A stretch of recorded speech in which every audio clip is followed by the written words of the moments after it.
بسم اللہ الرحمن الرحیم۔ السلام علیکم۔ آج ہم پڑھیں گے نثر نگار حکیم محمد سعید کے طرز تحریر کی خصوصیات۔ حکیم محمد سعید سے کون واقف نہیں ہے؟ ہر شخص واقف ہے۔ بہترین کتابیں لکھی ہیں طب پر، بچوں کے لیے اور اسلامک۔ سب سے پہلے ہم ان کے بارے میں جانتے ہیں۔ حکیم محمد سعید نے 9 سال کی عمر میں قرآن شریف کو حفظ کر لیا اور اس کے بعد مزید تعلیم کی طرف توجہ دی۔ حکیم محمد سعید ایک بہمہ جیت اوصاف کے مالک شخص تھے۔ حکیم محمد سعید کا سب سے بڑا کارنامہ مدینۃ الحکمت کا قیام ہے، جس میں ہمدرد یونیورسٹی، ہمدرد کالج، ہمدرد پبلک اسکول، ہمدرد لائبریری، الفرقان یوتھ سینٹر، ہسپتال، دارالامان اور جامع مسجد وغیرہ شامل ہیں۔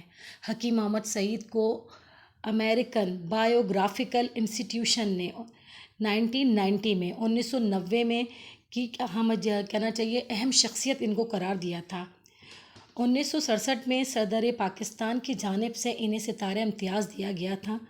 1983 میں 1983 میں انہیں کویت پرائز برائے طب اسلامی شرقی طب کا دیا گیا تھا۔ 2002 میں انہیں ایک بار پھر نشان امتیاز کا اعزاز عطا کیا گیا۔ 17 اکتوبر 1998 کی بات ہے کہ کراچی میں ایک دہشت گرد حملے میں ان کا انتقال ہوا۔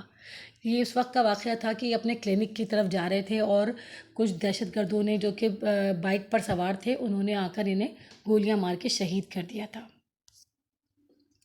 طرز تحریر: حکیم محمد سعید پاکستان کی ایک نامور شخصیت ہیں۔ انہوں نے طب کے حوالے سے تو پاکستان کی بہت خدمت کی، لیکن بطور ادیب بھی اپنی تحریروں کی مدد سے علم کی شمع کو روشن کیا۔ ان کی تحریروں میں علمی مقالات کا درجہ رکھتی ہیں۔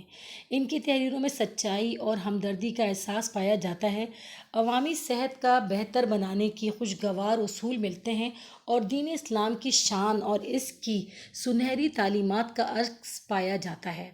اسلام کی حقانیت کی جھلک واضح نظر آتی ہے۔ حکیم محمد سعید کے طرز تحریر کی خصوصیات مندرجہ ذیل ہیں۔ نمبر 1 پر ہم پڑھیں گے اسلامی شان و شوکت۔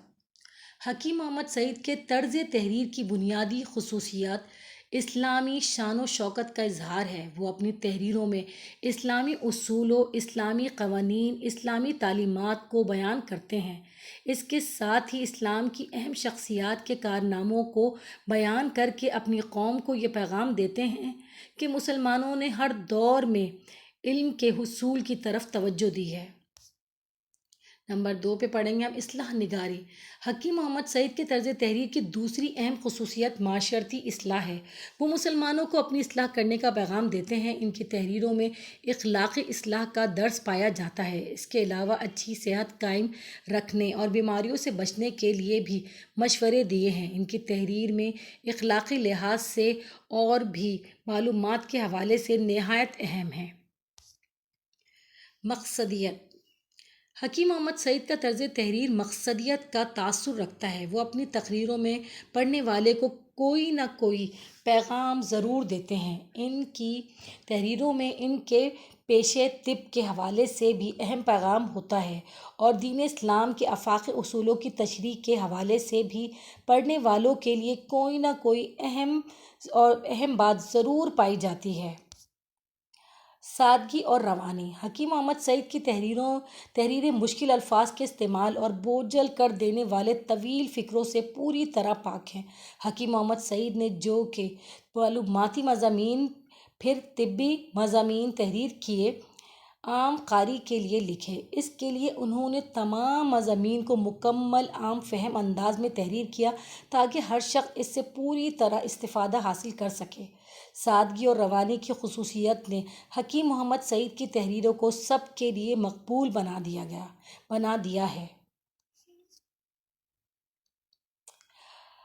تحقیقی رجحان: حکیم محمد سعید کا تعلق چونکہ طب کے تحقیقی میدان سے رہا، اس لیے ان کی طرز تحریر پر بھی یہی تحقیقی رجحان غالب نظر آتا ہے۔ وہ کسی بھی موضوع کو لکھنے سے قبل اس کے متعلق پوری تحقیق کرتے ہیں اور پھر پوری سچائی سے حقیقت کو بیان کرتے ہیں۔ ان کا یہ تحقیقی رجحان ان کی علم طلب سے تعلق تحریروں سے، یعنی کہ جو طب سے تعلق ان کی تحریریں تھیں، اس کے لیے تو بالکل واضح ہے، لیکن ان کی اپنی تحریریں اور سفر ناموں میں بھی یہ چیز نمایاں نظر آتی ہے۔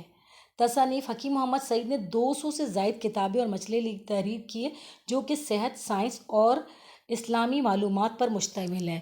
میں آپ کو بتاؤں کہ بچپن سے ہم تو ایک رسالہ پڑھتے آ رہے تھے، نونہال، جو کہ اب نئی نسل کے پاس سے بالکل چھٹ گیا۔ مطلب یہ ہر مہینے ایک رسالہ آتا تھا نونہال، جو ابھی بھی آتا ہے، ٹوٹ بٹوٹ ہوتا تھا۔ اتنی بہترین اس میں تحریریں کل بھی تھیں اور آج بھی ہیں۔